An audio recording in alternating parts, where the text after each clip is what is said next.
Hi, good morning. Welcome back to my channel. My name is Sarah Irons. I'm a mortgage broker and commercial finance broker. I have a channel which gives you mortgage information and tips, not advice. And my channel is designed to share my knowledge with you to help you progress in whatever your property strategy might be. You might be a first-time buyer, first-time landlord, or you might have multiple buy-to-lets, or be a developer, or buy commercial property, or whatever it is. I can help you with it.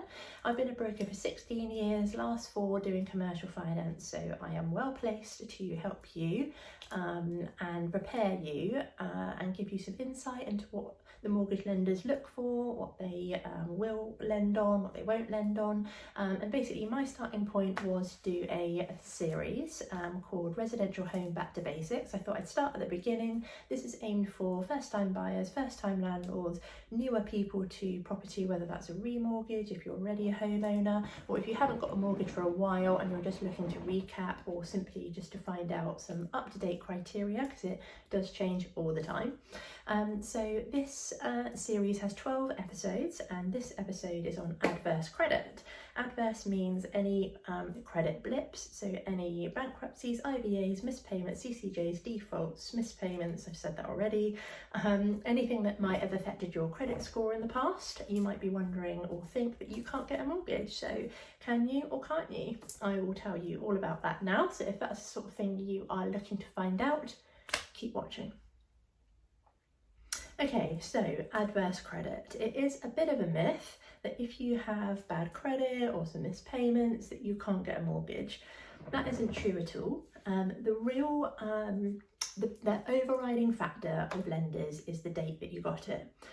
It doesn't have to be satisfied if it was something like a CCJ or a default. They're just interested in the date that you got it. There's quite a few lenders now that are in the adverse market. We have noticed them come back slowly over time, which is amazing. So you absolutely can get a mortgage. It does depend when you got it. Like if you just missed 2 mortgage payments, for example, very recently, then it's going to be much tougher for you to get a mortgage.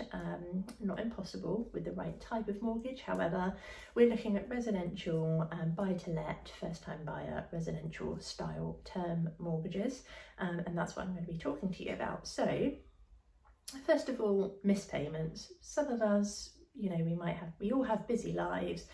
Some of us are running, homes and work and life in general, COVID, all sorts of things, furlough.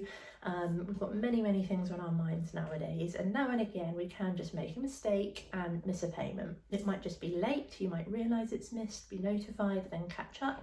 And if you're one of these people, please don't worry. If you can show that your credit file has been absolutely perfect for years and years and you've just had one little blip, the lender probably will take a view on that. So we'd be applying to somebody like, Halifax or one of the mainstream lenders who is a bit more flexible on little blips like that, and they do take a view. So all is not lost, don't worry.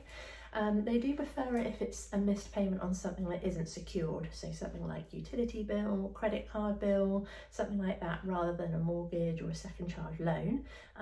And some lenders will treat HP, hire purchase on a vehicle, as a secured commitment, even though it isn't secured. Secured means secured against your home, so if you were to default they could take your home.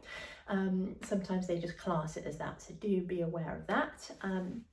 Moving on from missed payments, you have defaults. So if you haven't managed to pay something for 6 to 8 months in a row, that lender's going to put a default on your account. Now, these are, if you can avoid those, do.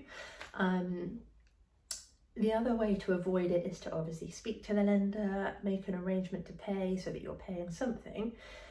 Now, this actually does drive me personally mad. I'm not going to go on about it for too long, but in my opinion, if you speak to the lender, make an arrangement to pay, keep in contact with them, pay them something, that's great. It's much better than burying your head, not paying anything at all. But in the eyes of the lender, it isn't. And it's much harder to get somebody a mortgage who's got a default than an arrangement. Why, I do not know, but that's just the way lenders are. So anyway, putting that aside, we move on. We're just talking about what is available and what isn't available. So defaults. Okay, so if you have a default, they're going to be interested in the date that you got the default. Anything that is 3 years old, most lenders are going to completely ignore now, so that's the first thing. If it's within 3 years, say year 1 to year 3, they're going to be more interested in the amount of it. So some lenders will set a amount, so we will accept a default that's 2 years old, but it has to be under £1,000, for example, and each lender's different. Some lenders don't have an amount, so don't worry, but it's important to know the date that you got the default. That's what your broker's going to want to know. That's what the lenders want to know. And you can find that out if you're unsure by looking on your credit report, which you can find either on Experian, Equifax or Cool Credit. So there's 3 there that you can go and have a look at. That will tell you exactly when that default was registered against you. And if you have paid it off, then it's called satisfied, and it will also tell you that date. Most lenders don't worry about it being satisfied. They just want to know the date that you got it.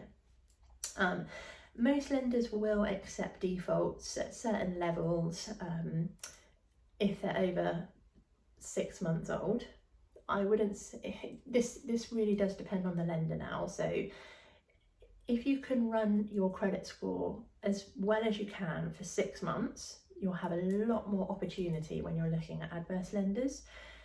There's only a couple that will consider any sort of credit blips that are younger than 6 months old. There are still some that will, but yeah, if you could run your accounts really well for 6 months and then contact the broker, you'd open a lot more doors for more lenders, more opportunity. If you absolutely can't, that's fine. There might still be an option for you. It's definitely worth talking to a broker, but those dates are crucial. CCJs, county court judgments, they're obviously a little step further than a default. So this is, you would know if you had one. You've obviously been taken to court and they have ordered a CCJ against your name. And the same rules apply. Lenders will want to know the date that you got the CCJ, whether it's been satisfied or not, although most of them don't mind about that. Again, if it's more than 3 years old, it's likely to be ignored. If it's within 3 years old, they're going to want to know the amount. And then depending on the adverse lender, as long as they are either 12 months old or within 6 months at a certain level of amount, then there should be a lender for you. And then after that, you've got IVAs and bankruptcies. So nowadays, if you become bankrupt, you need to wait 12 months before you become discharged. Most lenders will, well, not all lenders will accept bankrupts, adverse lenders I mean, but the ones that will often like there to be 3 years. Might not be a term lender you go for. Speak to your broker, there's other options, but the general rule is if you're 3 years away from your discharge or past your discharge date, then there should certainly be a couple of options for you in the adverse market.